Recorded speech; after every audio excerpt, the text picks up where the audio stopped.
如果您是爱好旅游的世界的新手，你也很难在地图上找到安提瓜和巴布达，毕竟它的面积连美国的1%都不到，知名度也没有那么高。然而，这个英联邦国家在旅行者队伍中相当有名。安提瓜和巴布达是一个加勒比小国，由2个较大的同名岛屿安提瓜和巴布达以及其他几个较小的岛屿组成。它位于加勒比海和大西洋的交界处，以其世界著名的海滩、珊瑚礁和豪华度假村而闻名。安提瓜和巴布达于1981年获得独立，自此成为加勒比地区顶级旅游目的地。然而，它真正出名是在2013年，当时它推出了投资移民，吸引来自世界各地的投资者和富有的个人通过投资获得安提瓜护照和身份。此后，该政策经历了许多变化，包括投资移民金额的减少。这些变化主要是由于邻近的加勒比国家类似政策而变化。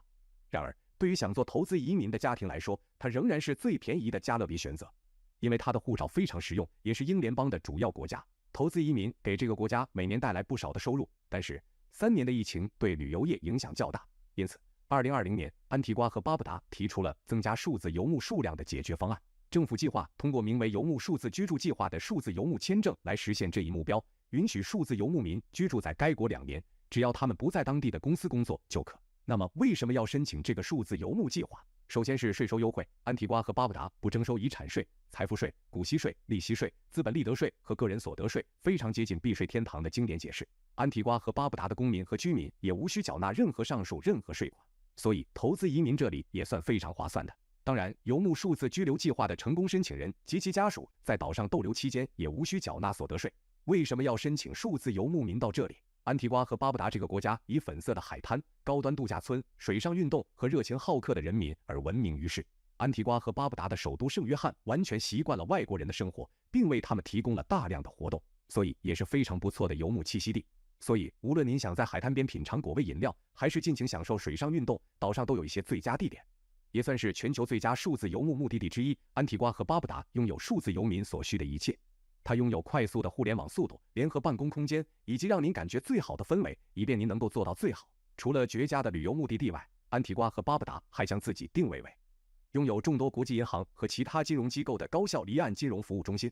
因此，您不仅会喜欢在安提瓜和巴布达工作，而且永远不必担心银行业务或相关问题。今天，虽然许多加勒比国家都提供自己版本的数字游牧签证，然而安提瓜和巴布达的签证提供最长的停留期限，即2年。根据了解，另一个拥有2年数字游牧签证的加勒比国家是开曼群岛。除了文件之外，您还必须支付不可退还的费用才能获得游牧签证。